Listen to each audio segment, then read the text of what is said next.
Bonjour chers abonnés, bonjour chers followers, Sébastien Batibanga pour la chaîne Curly New York.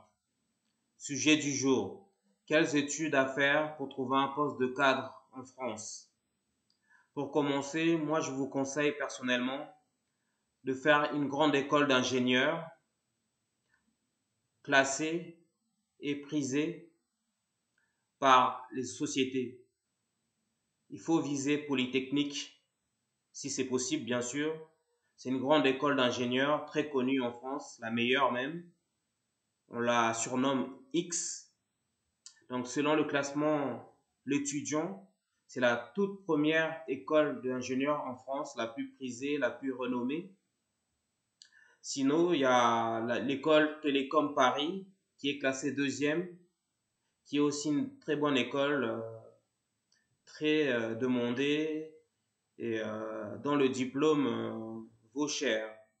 Enfin, pour compléter le podium, je vous conseille l'école centrale Supélec, une très bonne école d'ingénieurs qui forme des bons ingénieurs et qui est pas mal aussi recherchée par des étudiants et qui vaut aussi son pesant d'or.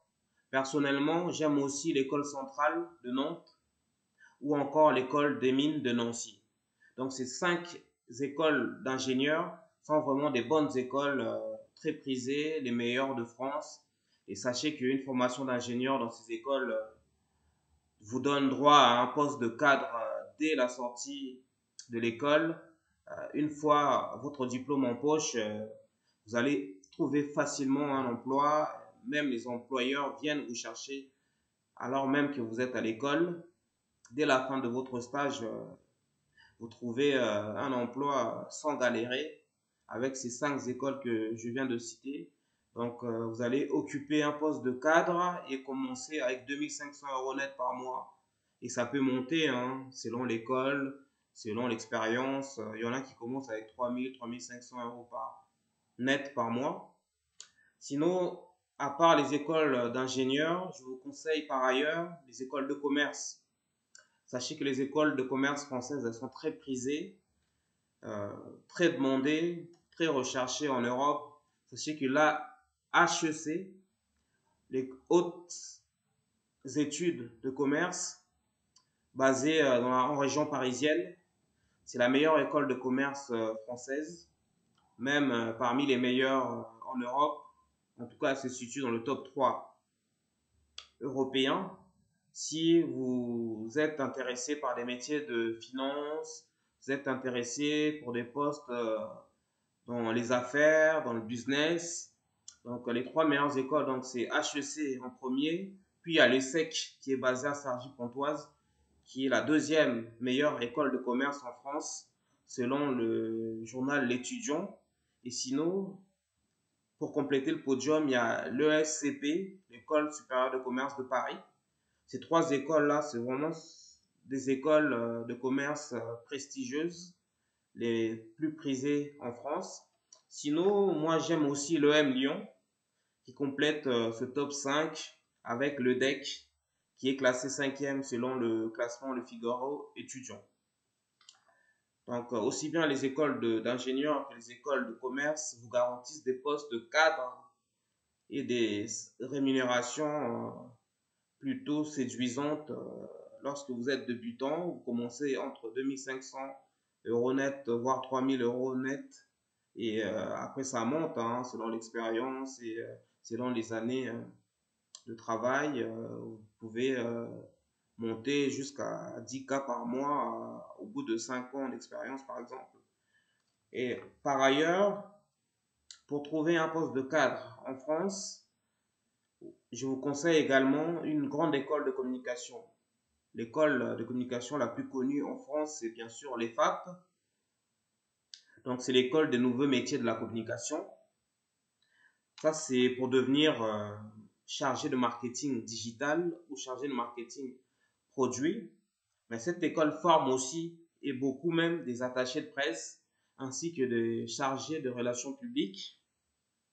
Par contre, c'est une école onéreuse, comme les précédentes écoles que j'ai citées quand même. Il faut compter entre entre 5 000 à presque 10 000 euros l'année. Et donc, les FAP est onéreuse, mais elle vaut le détour. C'est une école prestigieuse, l'école de communication la plus connue en France, je me répète. Et si vous n'avez pas les moyens, je vous conseille un master professionnel en communication des entreprises qui est réalisable dans une université, par exemple l'université Paris Nord 13. Moi, j'ai fait ce master 2 en communication des entreprises. J'ai été diplômé donc, en septembre 2009 et c'est une bonne formation. Sachez que le domaine de la communication, c'est un peu saturé, c'est un peu bouché.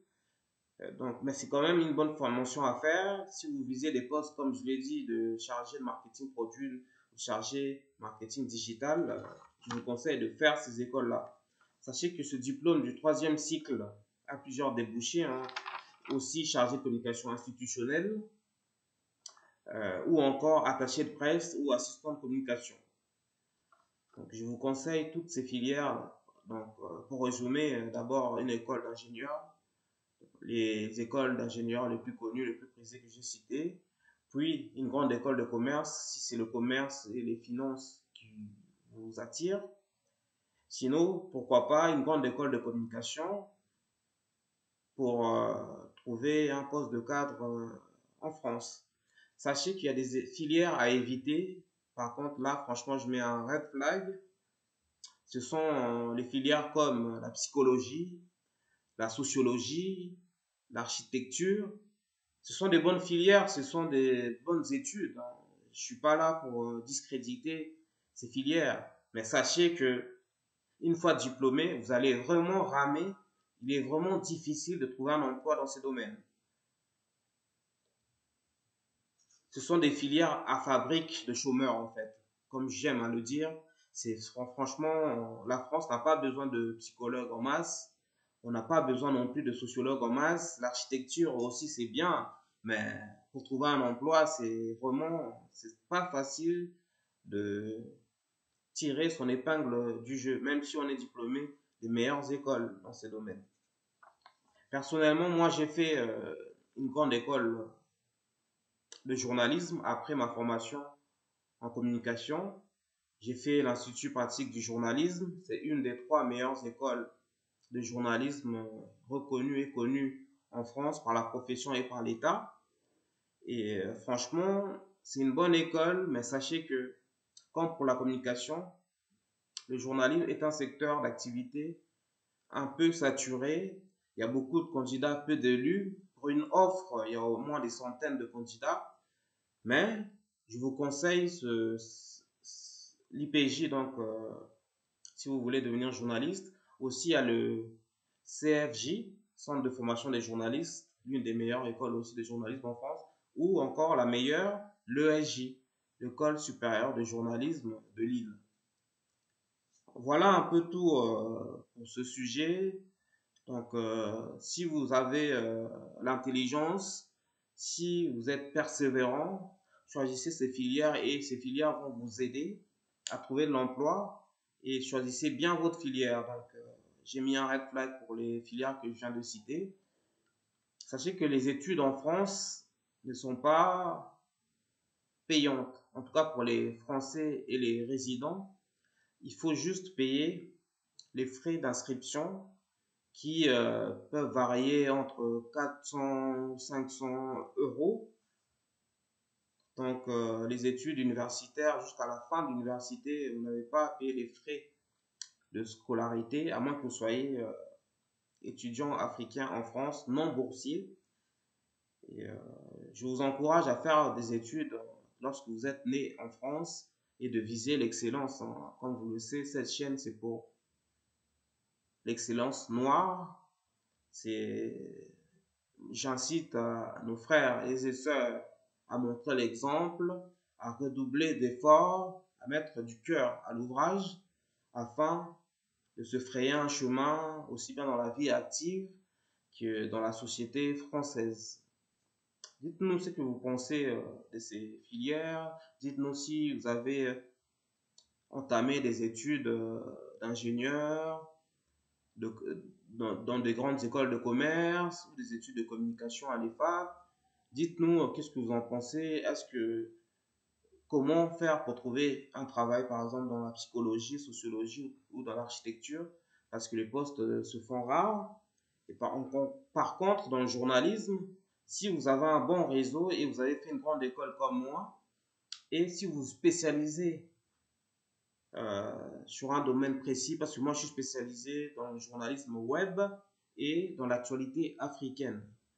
Comme j'ai fait France 2 en contrat d'apprentissage et j'ai fait l'IPJ, l'Institut pratique du journalisme, une école très prisée, ça m'a permis de travailler dans ce domaine pendant au moins 5 ans. J'ai la carte de presse. Mais c'est vrai que je rame pour trouver un CDI dans ce domaine. C'est pas facile. Tu peux rester pendant 10 ans dans le domaine du journalisme en France et sans avoir un CDI. Voilà un peu mes conseils sur les filières à choisir, sur les études à opter et sur des orientations à éviter. Continuez de nous suivre aussi nombreux. Abonnez-vous et activez la cloche de notification. Merci beaucoup. Je suis Sébastien Batibanga, l'animateur de la chaîne Curly New York. À bientôt. Peace out.